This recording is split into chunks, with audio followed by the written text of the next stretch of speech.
Здравствуйте, мои дорогие! Я еще пока в Элис Спрингс, и прошла уже 4-я неделя, то есть месяц, как я здесь. Дела нормально, отлично. Большое вам спасибо за вашу поддержку и за то, что пришло так много людей на стрим. Я не ожидала. Классно, спасибо. Такое ощущение, как будто мы посидели и поговорили. Вечеринка была какая-то у нас. И также спасибо за ваши комментарии. В этом видео сегодня я хочу познакомить вас с Леной. Я вам мельком ее показывала в моем предыдущем видео. Сегодня я с ней встречаюсь, и она расскажет о себе. Так что приятного вам просмотра. Здравствуйте, всем привет. Меня зовут Лена. Очень приятно. Расскажи немножечко, Лен, про себя, пожалуйста. Как ты приехала сюда, в Элис Спрингс, и, вообще, какой у тебя бэкграунд, так сказать? Бэкграунд. Вообще, я родилась в России, в Нижнем Новгороде. Потом моя семья переехала в Израиль, когда была маленькая. Сколько тебе лет было? Мне было 8,5 где-то. Мы приехали в Израиль, и я там росла, училась, все. Потом я встретила моего партнера, и мы решили, что мы хотим поехать в Австралию, посмотреть, что и как. И в 2014 году мы эмигрировали сюда. И с тех пор мы здесь. Эмигрировали, взяли чемоданы и просто приехали? Или какой у вас был план? Как сначала... из Израиля можно приехать в Австралию? На то время у кого был европейский паспорт, они могли сделать, называется Working Holiday Visa. Это что тебе дают год приехать сюда и работать. У меня не было, у моего партнера была. Я приехала как турист. Мы сначала хотели посмотреть, если мы хотим здесь жить или нет. Потому что в Израиле нам надоело. Приехали, посмотрели, нам понравилось. Мой партнер нашел работу, его спонсировали, а я как его партнер нас спонсировали. И мы с тех пор здесь. Лен, а вы приехали сразу в Элис Спрингс или у вас было в Австралии какое-то другое вначале место, куда вы приехали? Не, мы сначала, что мы не знали, что и как здесь, и нам нужна была работа. У нас был друг, который сказал, что есть одно место в Нью-Саут-Уэллс, называется Вага-Вага. Ага, Вага-Вага. Нью-Саут-Уэллс — это Сидней, правильно? Да, столица. Да. И этот город, он большой, но поменьше. Вага-Вага, там очень много ферм шипс. Овцы. Овцы, да. Лена забыла немножко русский, потому что на 8,5 лет уехала из России, жила, как вы поняли, уже в Израиле. Она хорошо говорит очень на иврите, так что английский — это ее второй язык, и получается русский, поэтому периодически, пожалуйста, не будьте сильно такими осуждающими по поводу языка, но она говорит отлично на 2 языках. Русский так получается, что маленько... Да, забывать, тем более, забывается. Люди русские отсюда уехали, нас было больше, и тогда я могла больше разговаривать, а когда не практикуешь, оно уходит. Да. Вот. Ладно, прости, перебила тебя. Значит, ты сказала, что приехали люди в Вага-Вага. Да, мы приехали в Вага-Вага. С овцами работать. Да, мы там были, по-моему, месяц или что-то. Нет, сначала мы приехали в Мельбурн, потому что у нас был полет в Мельбурн, и оттуда, мы поехали в Вага-Вага. Там нам не понравилось работать с овцами. А что вы делали с овцами? Надо было этих маленьких ягнят, их забирать, в такую штуку запихивать, им отрезали хвост, давали вакцину. Понятно. И их бросали дальше. Такое-то. Конвейер. Да, и это там, я не знаю сколько, сотни в день. И это, извините, очень пахло этим всем. Очень физически сложно, деньги почти не платят, очень маленькая зарплата. Вы жили за жилье, так и за еду? Да, и мы жили несколько людей в одном доме, чтобы это было выгоднее. Все, кто там на ферме работал. И потом мы решили, что мы хотим купить машину, чтобы начать ездить по Австралии, смотреть, что и как. И мы нашли машину в Сиднее, тоже у таких backpackers, как мы. Бэкпекерс, давай объясним. Бэкпекерс. Backpackers — это типа Человек с молодежь. рюкзаком. Да, человек с рюкзаком. И он как бы идет, куда глаза глядят, можно Понятно. сказать. Такое приключение. Да, обычно это молодежь, которая как бы хочет и гулять, как бы и смотреть место, и подрабатывать, и знакомиться с местными, такое. Да, мы въехали в Сидней, купили там машину, и там же в Сиднее мы нашли, как бы мы пытались там немножко найти работу, но это большой город, там очень как бы много людей, много, как его, competition. Это конкуренция. Конкуренция, да. И мы не могли как бы найти ничего, что нам подходит. Встретили других уже тоже таких молодых, которые начали ездить по Австралии, backpackers. Они сказали, типа, давайте едьте с нами в Элис Спрингс. Там около Элис Спрингс есть маленький как городок, Титри. Там выращивают grapes. Виноград. Виноград, да. О, я этот переводчик. Да, переводчик. Там выращивают виноград. И там всегда нужны люди, особенно вот для backpackers, хорошая работа. Мы сказали, окей, давайте как бы поедем. Потому что это был наш первый такой big trip, большой. Поездка, может, да, поездка первая, да. Мы просто через, как бы не по главной дороге, мы вот так как бы напрямую через буш, можно сказать. Да, вот как так. на внедорожнике, да? Да. И вот мы приехали сюда, в Элис Спрингс, как это был как бы точка встречи. Не промежуточная, а уже да, как бы встреча здесь, как бы все ждали этих, пока виноград созреет, что понятно. тоже там то дождь, то солнце, то сухо, все такое. И нам сказали как бы ждать. Мы ждали неделю-две, все никак виноград не созрел. Пока что мой партнер искал работу по специальности. И он вроде как нашел, но там тоже, что австралийцы иногда очень как бы медленно все делают. И вот он нашел, но потом мы все равно поехали. Мы, по-моему, 2 недели там поработали.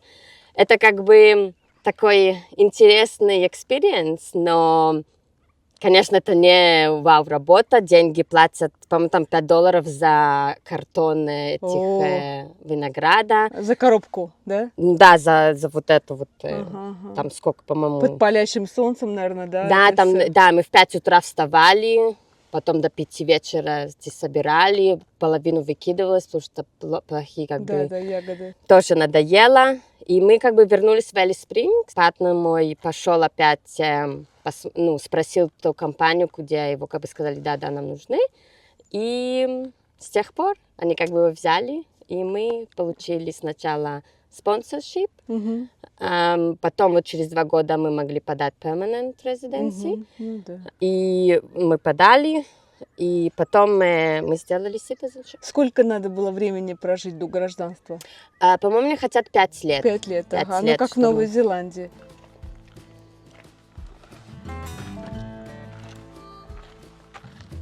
Слушай, ну змей-то нету, да? Так особенно. Ну, так.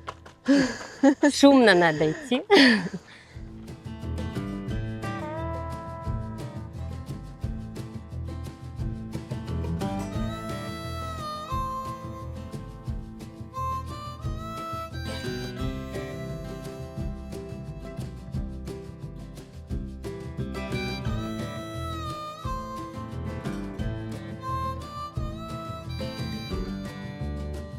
Говорим, кстати, по поводу змей. Когда я собиралась в Австралию, то, конечно, я тоже волновалась по поводу змей, всяких пауков. Вы знаете, это последнее, на самом деле, что приходит в голову, чего бояться. Вообще, особенно, когда я купила эти ботинки, которые вообще не то, что тебя защищают от змей, от крокодила они защищают. Поэтому, вот, Лена, расскажи немножко, может, про змей. Где-то видела ты змей, который действительно, вот ты пришла, змея, там где-то... Ну, только вот один раз было, когда мы ездили, место называется Пальм-Валли. Там тоже очень такая природа вообще. Только, по-моему, здесь в Австралии, в центре Австралии, можно увидеть там какие-то сорт пальм растут, которые только специфически в этом регионе. Вот мы тоже так шли, были там ступеньки, тропинка, и вдруг как бы увидели змею лежит, греется. Ну, она ушла. Да, и мы как бы, уползла. мы... Ой, я в России, когда жила, то есть мы в Ленинградской области, у нас Подпорожский район, деревня, гадюк у нас было очень много. То есть, ну да, бывает ползет, ты проходишь дальше, ну, Да. надо, главное, дать им знать. Да, вот. Пауки, они везде. Да. Вот пауков надо больше, мне кажется, Да. смотреть, где и что, и куда руку класть, Да, потому да. что особенно вот эти redbacks Yeah. с красной Да. точечкой, они везде. Да, хорошо. Как ступеньки, Лен. Мне кажется, специально сделали, да, чтобы не упасть. Самое главное.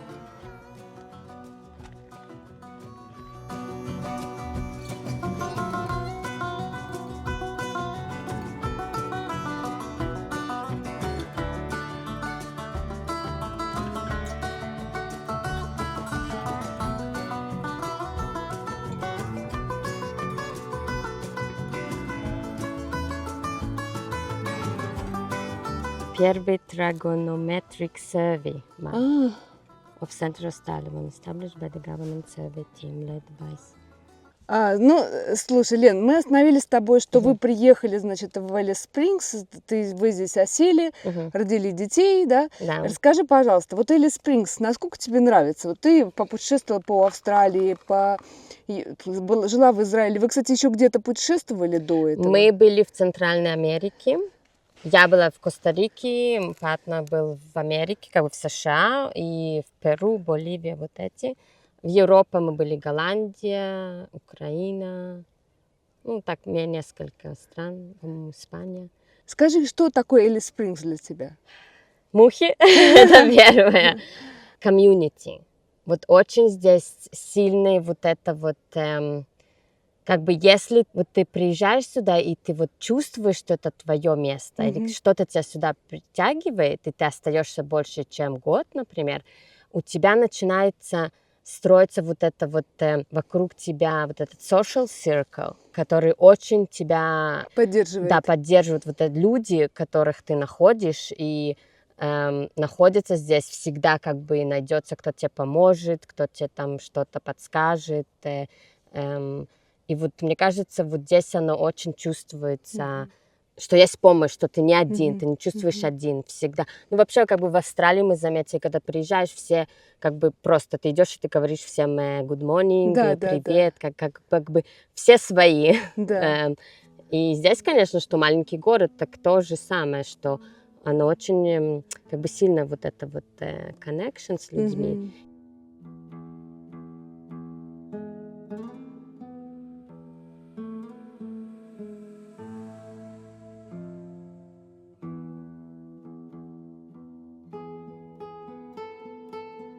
Продолжаем разговор. Ага. Итак, значит, спокойно очень. Да. Кенгуру сбил нас с толку. Очень спокойно, здесь воздух чистый, хотя как бы есть пыль, но... А здесь тоже вот что трафик, джем нету, спокойно. Да, это супер, вот это супер. Куда бы ты ни ехал, везде тебе максимум 10 минут. Здесь зарплаты хорошие, как бы всегда есть работа. Да, выше зарплаты. Да. Как бы тоже на все остальное немножко выше цены, но оно как-то, что не на чего слишком тратить тоже. У тебя есть в планах все-таки переехать отсюда в ближайшее будущее? Ну, ближайшее, прям сколько это ближайшее? Ну, мы, может, где-то 5-10 лет еще здесь поживем. Слушай, а дети как? Вот довольна ли ты школами, садами? У меня 2 сына, одному 4, одному 7. Которому 4, он ходит и в садик, что называется daycare, и как бы предшкола. Старший ходит в школу во 2 класс уже, но мы ходим как бы типа в частную школу. Нам нравится, как бы можно выбирать, что есть и как бы такая школа, и такая школа. В школах много аборигенов? У нас нет. Потому что частная, да? Ну, может быть, да, что все равно надо платить за нее, но есть были пару. Обычно, да, это что здесь тоже школы, они распределены по районам. Видишь? большой, еще один там. Стоят? Да, Сейчас. как камень серый. стоит. Да, да, я вижу. Да, шевелят головы свои. С малышом. Сбивают нас кенгуру с тобой все время. Да, школы, садик. Садиков здесь недостаточно. Очередь, да, где-то надо год ждать. Только если, например, у тебя уже один ребенок в садике, тогда как бы второго возьмут быстрее. 6 месяцев берут здесь. Садики бесплатные или? Платный, но есть какой-то субсидия, Это как бы как поддержка, ага, пособие да, пособие от government. от правительства. Да, от правительства. Там тоже есть критерии, там сколько получаешь. Ну всё да, такое. как везде, в общем. Школы обычные, как бы они бесплатные. Вот с колледжами такое, как бы старшие классы я не очень знаю еще, но я знаю, что вот когда уже вот этот подростковый возраст, то многие обычно или куда-то уезжают, или дети как бы их отдают как бы в школы в другом месте. Ну, кстати, вот по поводу в комьюнити-то я уже поездила, так вот, Мгм. в каждом, ну не в каждом, я не знаю, не могу говорить за каждое, но в комьюнити, в которой я была, есть и школа у них своя, и у них есть и своя больница, у них, ну это где вот живут аборигены, если они живут в общинах, поэтому школа, которая вот в общинах, конкретно для, ну, для группы аборигенов, да, Да, у них у всех своя отдельная школа и детский сад, да, и для пожилых людей, и типа поликлиника, больница такая. да. Назови мне, может быть, так, что тебе не нравится в Элис Спрингс? Запах. Запах. Запах местных людей. Понятно. Он, Хорошо. особенно летом, очень-очень Ага. сильный. И особенно на улице 43,6 градусов. Ага, Они ага. все идут в шоппинг-центр, Ага, ага, там сидят под кондиционером. ага. И вот Тебя это... сейчас все подумают, что ты расистка. Да, я нет. Ну да. Как бы я говорю то, что Что- есть. А по поводу криминальной обстановки, потому что тоже все-таки Элис Спрингс считается таким одним из самых опасных городов Австралии. Что ты скажешь? И Ну, в если у тебя Австралии какие-нибудь мира, там случаи- один, по-моему, 7 место в мире или что-то. Ой, ну не, ну как, представляешь себе взять куда-нибудь и Венесуэлу какую-нибудь. Не знаю, но Ага. не, я помню, что было что-то насчет этого, что в мире. Особенно вот пару лет назад был очень большой рейд, вот этот crime. Да. Сейчас оно немножко упало, но оно навсегда так волнами идет. И я могу сказать, я когда ездила в Мельбурн, в Сидней, да, я могу как бы спокойнее там выходить ночью, куда-то идти. Но, может быть, из-за того, что я как бы не местная, я не знаю все подробности, как-то из наивности. Но здесь, как бы я, когда уже темнеет, я пытаюсь никуда, так, не гулять по улицам. Но было пару раз, что я ездила в большой город, и я попадала в места, где ночью были как бы кто-то был убит. Это в Сиднее или там в И в Мельбурне? Мельбурне, да, Мгм. как бы в большом городе, что вот здесь обычно это, если есть такое, оно между, как бы, в комьюнити, между Комьюнити. собой. Да, да, Нет да. такого, что как бы ты пойдешь на главной улице и там труп. И обычно, например, у нас здесь нету ганс, как бы нету, Ну не да. стреляют. Не столь- Обычно ножом и обычно тоже между собой, потому Мгм. что вот это вот свои какие-то laws, Да, customs. да. И обычно, да, это вот они режут. Я работала в больнице здесь много лет, 8 лет. Все время у нас было, что ущерб как бы это ножом травмы. Ну, а расскажи, может, какой-то свой случай вот в Элис Спрингс, когда ты столкнулась с каким-то криминальной ситуацией. Было, что домой к нам пару раз. Есть такое явление, что лазят в дом. Я была дома с малышом, спала, и к нам подросток как бы зашел, потому что ворота как бы были открыты, доступ был как бы открыт, и Он смотрел в окна, если кто дома, двери проверял, холодильник на улице стоит, проверял, что в холодильнике. Бедный. Да, как бы обычно они хотят алкоголь или, да, вот ключи от машины, такое. Ценности они обычно не берут. Хотя уже не знаю, как на сегодня. Он как бы ничего не взял. Он увидел, что я сплю с малышом, он опять походил, подергался. Это ты на видеокамере Да, потом видео. сосед приехал, он услышал, как бы, что кто-то едет, и этот подросток убежал, он через задний двор прыгнул в очень высокий этот забор и куда-то туда убежал. И да, и потом, потому что у нас есть камеры, и мы посмотрели, и да, как бы там сколько ему, 15-16 лет подросток. Сейчас с какого возраста, не знаешь, когда они несут ответственность уже? По-моему, с 10 лет сделали. Уже сделали. Это недавно совсем, Да, буквально. да. Ага. Как ты думаешь, с чем связана такая детская преступность здесь? Потому что никто за ним не смотрит. Всегда ответственность на кого-то другого переходит, и нету... Потому что родители не смотрят. Да, потому что как у них принято, что все смотрят за всем, все для всех, Да. все как Ну, бы... как колхозное. Все колхозное, все мое. Да, и даже дети как бы, ну, родил, есть бабушка, дедушка, кто-то присмотрит, а мама, папа идут там, делают своими делами. И из-за этого как бы, я думаю, что из-за этого еще вот проблема с алкоголем, что много родителей пьют, потом у детей вот этот синдром от алкоголя. Именно Ментальные, занимаются, да, ментальные, да. даже физические, когнитивные вот эти, ну, как brain damage. Слушай, Лен, спрашивали меня тоже подписчики, чем ты занимаешься? Вот такой вопрос. Как бы, чем ты занимаешься? Понятно, что мамочка сейчас с детьми. Я работаю сейчас в садике, как воспитательница. Я учусь. И все. Учишься на кого? На counseling. Я не знаю, как это на русском. Типа психолога, Психотерапевт. Без психологического... Да, без возможности выписать препараты, правильно? Да.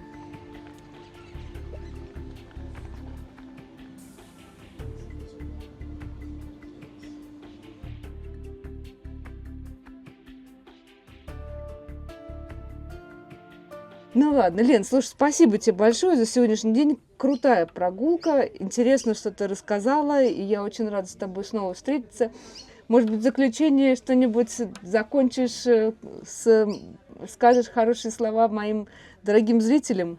И своей маме передашь привет. Мама, привет! Маша, бабушка. Спасибо тебе. Спасибо вам, что вы смотрите Олесю. Приезжайте. Рады будем гостям. Ну, действительно, на самом деле, если у вас есть желание как бы вот такой какой-то совершенно уникальный получить опыт и приехать в такую необычную страну, сейчас птица сидит, кстати, здесь прямо напротив, прямо прыгнула. Так вот, приезжайте. На самом деле, сколько я путешествовала, здесь действительно что-то такое есть удивительное вот в этом центральной Австралии. Понятно, что, может быть, жить, я не знаю, насколько жить всю жизнь, да, это надо быть. Да. Но попутешествовать здорово. Всего вам самого хорошего. Встретимся на следующей неделе.